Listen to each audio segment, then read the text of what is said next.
Welcome to Today in Prophecy Daily News in 15 minutes or less. I'm Tom Hughes. Giant hail strikes. What is that all about? We're going to find out. And check this out. Polish radio station mocked for replacing its presenters with AI and interviewing dead people. No, I'm not making this up. Also, China says, hey, we can treat up to 3,000 patients a day using robots, and Lebanon's prime minister hopes for a ceasefire with Israel in coming hours. Well, let's get started here because check this out. Is the temple in Jerusalem about ready to be built? Certainly seems that things are progressing that way as there are groups that want that. Full dress Cohen sighted on Temple Mount. And some of you are already familiar with this. I picked up this story several days ago. But the Temple Institute announced a remarkable development that brought Israel one step closer to the third temple. For those of you who have ever been over to Israel, maybe you visited the Temple Institute where they have all of the instruments that are made for the priests to be able to begin the sacrifices and all of the rituals that are necessary when there is a temple that is built. As I see something like this, doesn't mean the temple is coming next week. No, it does not. But we keep seeing these things. The talk of the red heifer over this past year. We have this type of thing with the Cohen. And this was from Rosh Hashanah, which was a few weeks back, and then Yom Kippur after that. But as we look at all of the different dynamics that are going on, there certainly is this growing interest over in Israel among some of the Jews that are saying, we want the temple, we want to be on the Temple Mount. The Herdim, for example, and then you have the Temple Institute. Very fascinating because the Bible does teach there is going to be a temple that is going to be built. I believe it will be on the Temple Mount. We know it, if you understand Bible prophecy, as the temple of Antichrist. It is not the same temple of Ezekiel chapter 40 through 49, the closing chapters of the book of Ezekiel, where you have the temple of the Messiah, Jesus, when he returns. These are two different things. And in fact, when you read in 2 Timothy, for example, where it tells us, not 2 Timothy, 2 Thessalonians chapter 2, that Antichrist will sit in the temple of God, demand to be worshiped. The implication there is that the people are going to believe it is a temple of God. Men are going to build that temple. And this is what they're pressing for. Men are going to build that particular temple. They're going to think it's a temple that is of God, but Antichrist is going to be sitting there in his attempt to usurp the authority of the Lord Jesus Christ. It won't stop Jesus from coming back, but what we do see is a fervency with some Jews to have a temple there on the Temple Mount, and things will progress that way. So it's going to be interesting with the wars that are going taking place over in Israel. Eventually there's going to be peace, and eventually there's going to be a temple, and we have priests that are already practicing. In this case, it was the Cohen ascending to the Temple Mount itself and pronouncing the priestly blessing, the Aaronic blessing there on the Temple Mount. Very interesting as these things are developing more and more, and it's going to get to that day will come when there will be a temple that is there. But the next one that's coming is not going to be the temple of the Lord, although it will appear to be the temple of the Lord by many. Harbinger's Daily reports lawsuit filed after school forces fifth graders to recruit kindergartners into gender ideology. Listen, the only way this kind of stuff is going to be stopped is with lawsuits. You look at this, and to me, this is absolutely awful. I'm sure same thing to you guys that are out there too.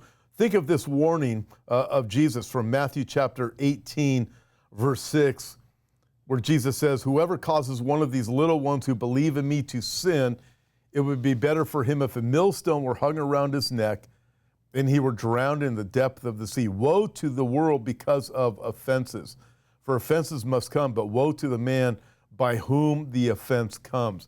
That is a direct indictment for those who are going after our children. Jesus says, listen, this is going to go bad. Think of this also in this context. He talks about the offenses that are offensive to him.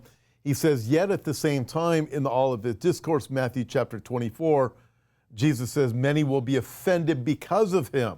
So we have two different opposing offenses.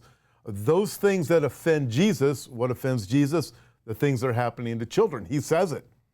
And yet, what is the offense of Jesus to the world?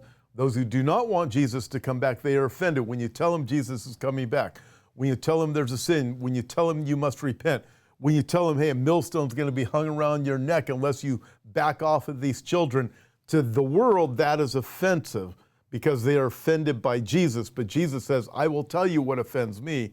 And what offends Jesus is what's happening to these children, for just one example. But indeed, people being offended by all things of Jesus is only increasing. Hence, Jesus said in Matthew 24, many will be offended because of him. He brings truth, and people do not like the truth.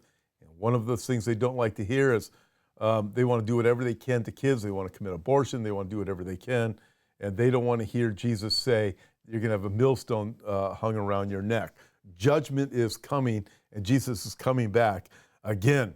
This is out of the Watchers. Giant hail strikes NSW as Darwin endures record-breaking heat in Australia. Northern New South Wales experienced intense hailstorms on October 28th with giant hailstorms up to 2 inches in diameter, damaging property and disrupting daily life. At the same time, Darwin in the Northern Territory has been enduring record-breaking heat, reaching 95 degrees Fahrenheit, apparently, that month. So as we look at these different things, I remember Monkey from Monkey Works showing me some hail that had been plummeting his house massive. It was just like that, just destroying things over in Texas. So as we continue to progress towards the tribulation period, folks, when we see something like this, this itself is not the fulfillment of Bible prophecy, but it's a reminder of something like the Bible teaches us of the giant hailstorms that are coming. Book of Revelation, it's going to be hail mingled with fire. We think of the words of Job, where God says to Job, I've got a warehouse that is full of hail and other judgments that are coming upon the earth. God says, I've got my warehouse full of these things, and the day has come, I will hold them back when I make war with the earth. That's in the book of Job. So when we see something like this, it's a reminder, God hasn't unleashed his wrath yet, but we see the effects of the weather as we continue to progress to the time of the tribulation, and then it will be the time of God's wrath. Moving from there, Polish radio station fires presenters, replaces them with artificial intelligence. Radio Krakow launched its radical initiative featuring a simulated interview with a late poet who won the Nobel Prize for Literature in 1996. The AI hosted segment employed a computer-generated voice designed to mimic the poet's tone as she discussed this year's Nobel Prize in Literature following approval from the Poets Foundation. The foundation believes the innovative presentation could help introduce the works of the poet to new audiences, but the responses from the public and media has been largely critical. Fans and cultural advocates argue that the use of AI to impersonate deceased individuals crosses an ethical line and threatens the integrity of journalism. Listen, when we see something like that, it's simply a reminder of technology, where we are right now. We have AI Jesus. We have AI Bibles that are coming. We have all of these different things that we are warned about that AI can impersonate, to the point where Sam Altman says, hey, we're going to have to scan the eyeball of every person on the planet, every person on the globe, to protect us from the dangers of AI so we aren't deceived. By the way, I want to encourage you to join us in Southern California coming up just a week from tomorrow, a week from Friday, November 8, 9, and 10, for the End of the World Conference. Man, it's going to be a great conference. We have all kinds of speakers, including Eric Stackelbeck, just one of them. Brandon Holthouse is going to be there, Olivier Melnick, David Tal, James Cadiz, Jeff Morgan's going to be there, Dan Cohen's going to be there from Real Life, Todd Hampson, Jeff Kinley, Allison Steinberg, several other speakers. And listen, The conference is going to be uncensored, but also the money is going to a great cause. It is a benefit conference for Gihon Springs. So when you look at it, you go, man, I get this. Plus the money is going to Gihon Springs to be able to bless them and the ministry that they have going on over in Israel. So it's a great opportunity. It's a win-win, knowing you're getting great, solid teachings, incredible teachings, plus it's giving to a great nonprofit organization with Gihon Springs over that operates over in Israel. So, hey, register hopeforourtimes.com or on the app. Okay, moving on from there, world's first AI hospital unveiled in China with robot doctors. Look at this, who can treat 3,000 patients a day and will save millions. As I look at this, it's just another reminder of the advancement of technology, the way things are going. What will happen with 3,000 robots a day? What are they going to treat you with? How's that going to go? Listen, I grew up in the days when I used to watch the Jetsons. Remember George Jetson, his boy Elroy? I think his dog's name was Astro, his daughter Judy, Jane, his wife. You remember that if you're as old as me? And you used to see that, and man, you start looking going, and I think Rosie was the name of the robot that helped him out. Remember that?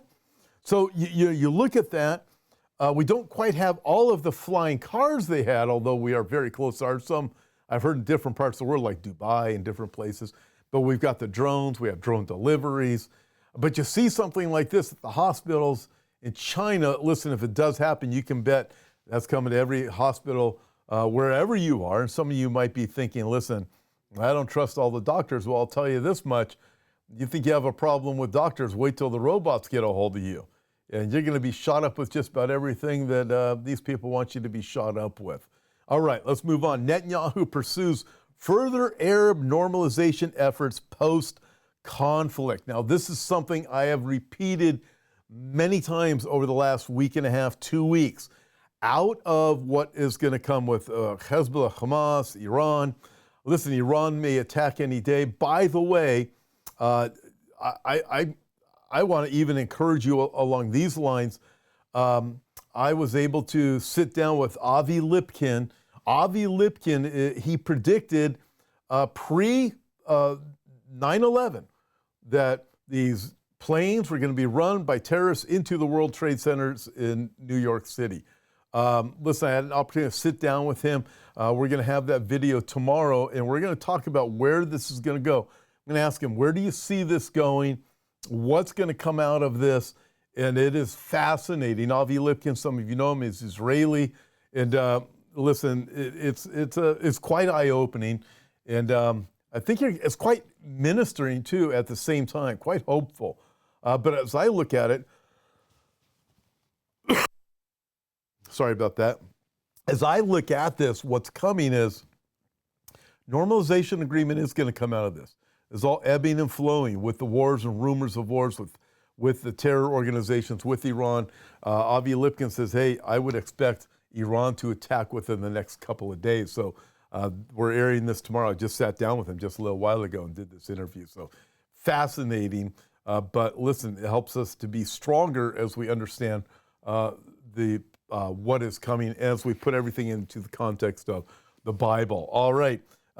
Let's move on to the last thing. Lebanon's prime minister hopes for ceasefire with Israel in coming hours. Will that take place? Well, here we are. Coming hours. Is it going to take place? We're going to see. So we're still waiting, right?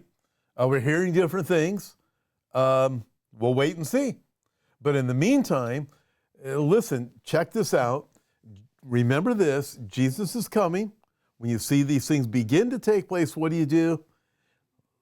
Look up, lift up your head because your redemption draws near. Jesus doesn't say when you see them fulfilled. He says when you see them begin. They aren't going to be fulfilled till the tribulation period, but we're seeing them begin. Be encouraged. God bless you guys.